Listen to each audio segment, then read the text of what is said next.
आता आमच्या साधकांच्या मनाचा कानोसा घेताना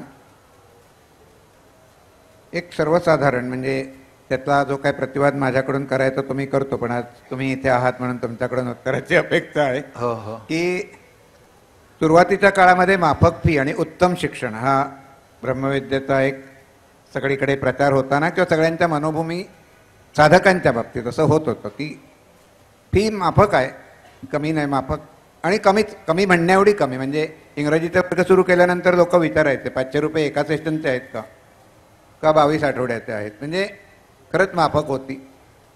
त्यामुळे ब्रह्मविद्या खूप वेगान पसरली असं मलाही वाटतं, साधकांना वाटते तसं.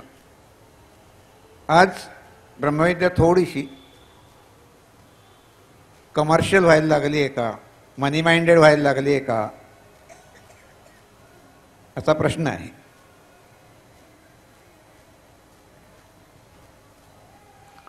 कमर्शियल किंवा मनी माइंडेड असं काही नाही आहे.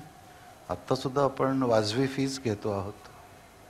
मला तरी काही आपण अतिशय जास्त फी घेत आहोत असं काही वाटत नाही. आणि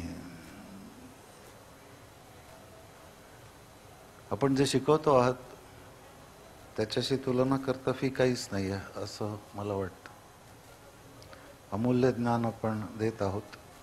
नाही, इथे काय आहे सर की सॉरी डिस्टर्ब, की हे साधक जेव्हा येतो ब्रह्मविद्येत, तो शिकतो, किंबहुना तो प्रगतला गेल्यानंतर त्याला हे रिअलायझेशन होतं खऱ्या अर्थाने की आपण शिकतो त्याची किंमत होऊ शकत नाही. पण प्राथमिकला येताना हे कुठचंच रिअलायझेशन नसतं. तो काहीतरी आजार किंवा कशा तरी औषध शोधत फिरत असतो, कोणीतरी सांगताना ब्रह्मविद्येत येतो. तर ह्या एंट्री लेव्हलला काही वेगळं करता येईल का? ध्यान केलं पाहिजे जास्त जास्त आणि परमेश्वराला विनंती केली पाहिजे की आम्हाला शिकवण्याची, प्रकाशाच्या प्रसाराची प्रेरणा जशी आपण देत आहात तशीच इतर लोकांना शिकण्याची प्रेरणा द्या, असं ध्यान केलं पाहिजे. धन्यवाद. सगळं परमेश्वराचं काम आहे, हो, धंदा नाही आहे. त्यामुळे जरी किती आपण फी वगैरे चर्चा केली तरी तो गाभा आपण सोडू शकत नाही. आपण एवढी फी घेतो तरी देखील शिक्षक आहेत ते सांगतील की किती लोक टिकून राहतात. म्हणजे पैसे देऊनही लोक शिकत नाहीत, शिकले तरी सराव करत नाहीत. तर ठीक आहे, पैसे माझ्या मते घ्यायला पाहिजेत. आणि फुकट तर कधीच नव्हतं. फी माफक होतं, ठीक आहे. म्हणजे पूर्वीपेक्षा जरा जास्त वाढवले, पण त्याने काय फरक पडतो असं मला वाटत नाही. ओके, ते प्राइस सेन्सिटिव्ह नाही आहे.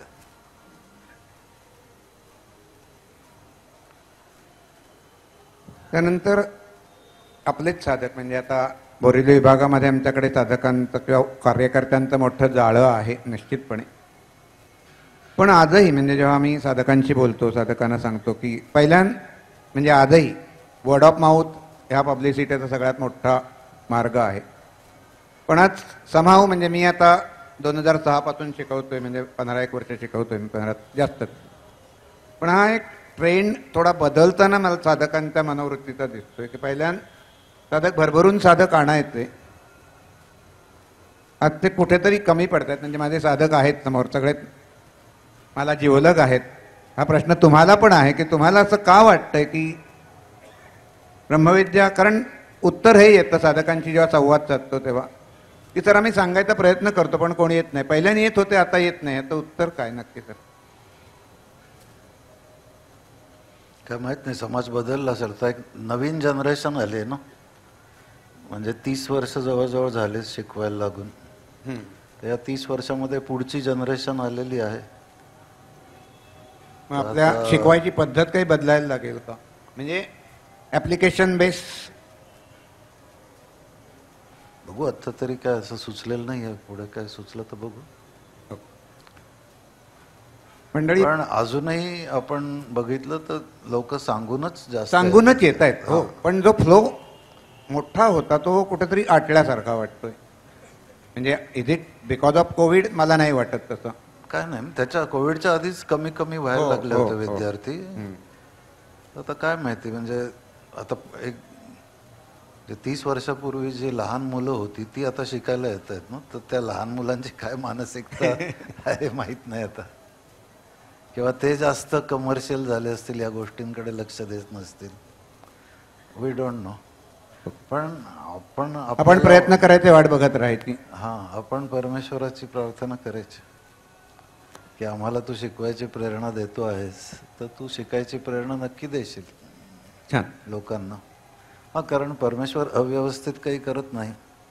आपल्याला जर तळमळीने शिकवावं असं वाटतंय तर तळमळीने शिकणारे सुद्धा तो पाठवेल. तर या विश्वासाने आपण प्रयत्न करत राहिलं पाहिजे. हा, कारण धंदा, पैसे आपल्याला संस्था चालवायला लागतात, बाकी खरंय खरंय. म्हणजे ब्रह्मविद्येचं काही म्हणजे त्याच्यात कमर्शियल काही भाग नाही आहे. बरेचसे प्रश्न संपलेत, पण एक महत्त्वाचा भाग सरांकडून आपल्याला समजून घ्यायचा आहे.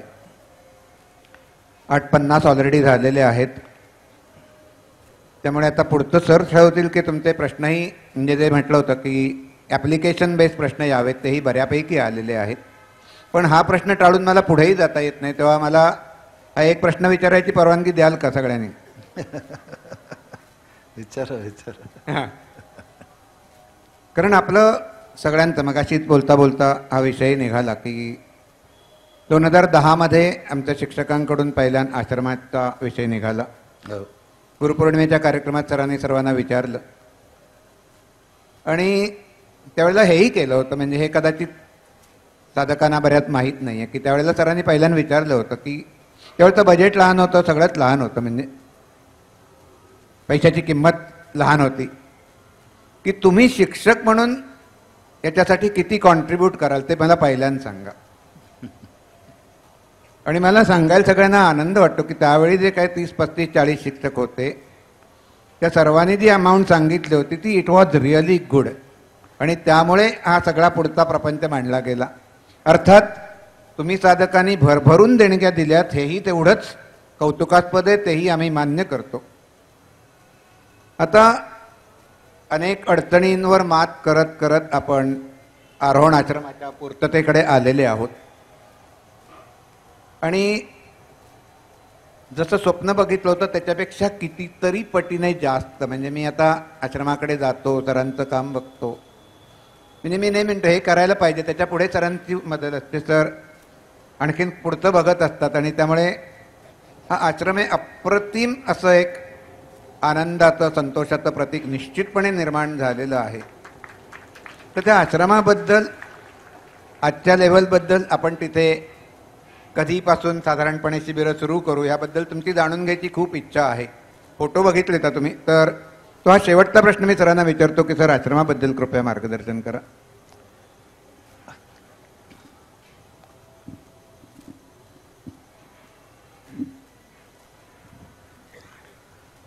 जसं करंदीकर सरांनी सांगितलं की 2010 मध्ये सगळ्या शिक्षकांचं पोल घेतलं होतं किंवा मत घेतलं होतं की आपण आश्रम बांधायचं का.